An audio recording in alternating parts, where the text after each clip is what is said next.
Hello friends, বাঙালির হেসেলে জানাই সবাইকে স্বাগত। আশা করি আপনারা সবাই খুব ভালো আছেন। আজকে আপনাদের সাথে শেয়ার করব সন্ধ্যা স্ন্যাক্সের জন্য ফুলকপির পকোড়া রেসিপি। শীতের সন্ধ্যায় যদি এরকম মুচমুচে ফুলকপির পকোড়া থাকে তাহলে শীতের সন্ধ্যাটা কিন্তু একদম জমে যাবে। আশা করি ভিডিওটি আপনাদের ভালো লাগবে। ভিডিওটি স্কিপ না করে পুরোটা দেখার অনুরোধ রইল। চলুন শুরু করা যাক আজকের এই মুচমুচে ফুলকপির পকোড়া রেসিপিটি। ফুলকপি পকোড়া বানানোর জন্য এখানে আমি এরকম একটু বড় বড় সাইজের ফুলকপি কেটে নিয়েছি। এবার এই ফুলকপিগুলো একটু গরম জলে ভাপিয়ে নেব। একটি পাত্রে কিছুটা জল নিয়ে নিয়েছি, সামান্য নুন দিয়ে দিলাম আর দিয়ে দিচ্ছি কেটে রাখা ফুলকপিগুলো। ফুলকপিগুলো গরম জলে একটু ফুটিয়ে নিচ্ছি, সিদ্ধ করব না, জাস্ট একটু ফুটিয়ে নিলাম। এবার দেখুন ফুলকপিগুলো জল থেকে ছেঁকে নিলাম। ফুলকপিটা এবার এক ধারে রেখে দিয়েছি।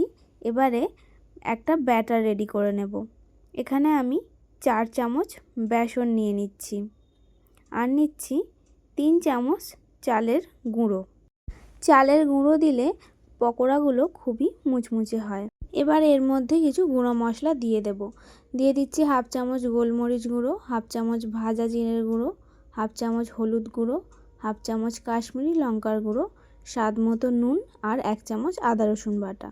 সব উপকরণ দিয়ে শুকনো উপকরণগুলো আগে একটু ভালো করে মিশিয়ে নিয়েছি। তারপরে অল্প অল্প জল দিয়ে একটা থিক ব্যাটার রেডি করে নেব। খুব বেশি পাতলাও না, আবার খুব বেশি ঘনও না, ঠিক এই রকম একটু ব্যাটার রেডি করে নেব। ব্যাটারটা রেডি করে নিয়েছি। এবারে একটি পাত্র ঢাকা দিয়ে 10 মিনিটের জন্য রেখে দেব। দেখুন 10 মিনিট পরে ওই ব্যাটারের মধ্যে দিয়ে দিচ্ছি 1 টেবিল চামচ কর্নফ্লাওয়ার, কিছুটা কাঁচা লঙ্কা কুচি আর কিছুটা ধনেপাতা কুচি।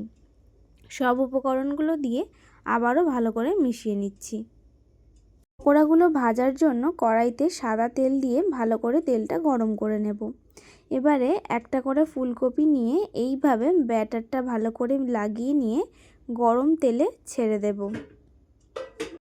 আবারও একইভাবে বাকি ফুলকপিগুলোও ব্যাটারে এইভাবে কোট করে নিয়ে আর গরম তেলে ছেড়ে দেব। সব ফুলকপিগুলো একসাথে ভাজবো না, অল্প অল্প করে 2 থেকে 3 বার ধরে সব ফুলকপিগুলো ভেজে নেব। এই সময় অবশ্যই গ্যাসের ফ্লেমটা লো মিডিয়ামে রাখতে হবে। হাই ফ্লেমে পকোড়াগুলো ভাজলে কিন্তু পকোড়াগুলো পুড়ে যাবে। দেখুন এখানে বাকি ফুলকপিগুলোও ব্যাটারে কোট করে রেখে দিয়েছি। আর এইদিকে এই পকোড়াগুলোও ভাজা হয়ে গেছে, একটি পাত্রে তুলে রাখলাম। আবারও একইভাবে গরম তেলে ফুলকপিগুলো দিয়ে ভেজে নিচ্ছি। আমার চ্যানেলে নতুন বন্ধু হয়ে থাকলে অবশ্যই চ্যানেলটি সাবস্ক্রাইব করে পাশে থাকা বেল আইকনটি প্রেস করে দেবেন, যাতে আমার আপলোড করা ভিডিও সবার প্রথম আপনাদের কাছে পৌঁছে যায়। ভিডিওটি ভালো লাগলে অবশ্যই একটি লাইক করে শেয়ার করে দেবেন। শীতের সন্ধ্যায় এরকম মুচমুচে ফুলকপির পকোড়া থাকলে কিন্তু সন্ধ্যাটা একদম জমে যাবে এবং খুব সহজেই বাড়িতে এই রকম মুচমুচে ফুলকপির পকোড়া বানিয়ে নিতে পারেন।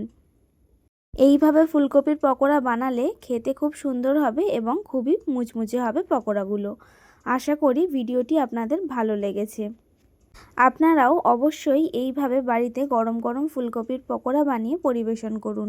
এই পকোড়ার রেসিপিটি আপনাদের কেমন লাগলো অবশ্যই কমেন্ট করে জানাবেন। ভিডিওটি ভালো লাগলে অবশ্যই একটি লাইক করে শেয়ার করে দেবেন। ফিরে আসবো আবার একটি অন্য ভিডিও নিয়ে। পুরো ভিডিওটি দেখার জন্য ধন্যবাদ।